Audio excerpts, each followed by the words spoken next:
Today, March 1st, is the beginning of Women's History Month. Now, last week was historic for women as the 6-year battle for equal pay for members of the U.S. women's national soccer team, it ended with the result, a $24 million settlement guaranteeing back pay as well as equal pay going forward.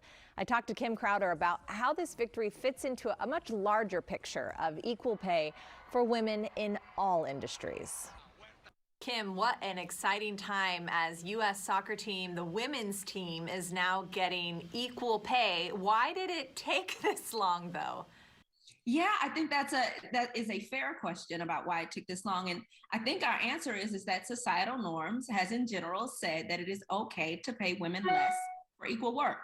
I mean, that is really as simple as it is. And we see this happen not just in this situation, but across the board when we look at workplaces in general. And so we've kind of said, okay, this is okay to happen. Thank goodness that there are women saying absolutely not. And we are willing to, sort of go to war for it. And so that's what we're seeing now. I remember when our Washington Mystics here won the championship back in, I think, 2019. And then you found out, like, in the offseason, they had to pick up other jobs because their pay from playing basketball alone wasn't enough. Is that kind of common, I would assume, now? You know, what's interesting, I'm so glad you mentioned the WNBA because I was headed there, so you read my mind. The WNBA, I used to work with players, and it was a very stark difference, right, when you're working with the men's team and when you're working with the women's team. And what I saw was the same thing, was finding out that many of the players on the women's team had to pick up jobs in the off season in order to sort of make it through. Some were playing overseas, some were teaching, whatever that was. They were having to find supplemental income. We saw this actually with this very same group of the U.S. women's soccer team as well. Those same stories are in place.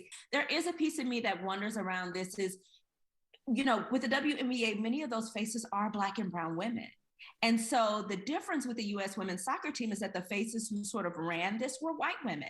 So when we talk about pay equity, we really have to talk about it from the perspective of race. And we're not even getting down to, LGBTQIA+, those women with disabilities, in age and that sort of thing. If we're talking about it from a perspective around race, we know that the numbers and the data show that based on race, that women have a further ways to go in making as much as white men do.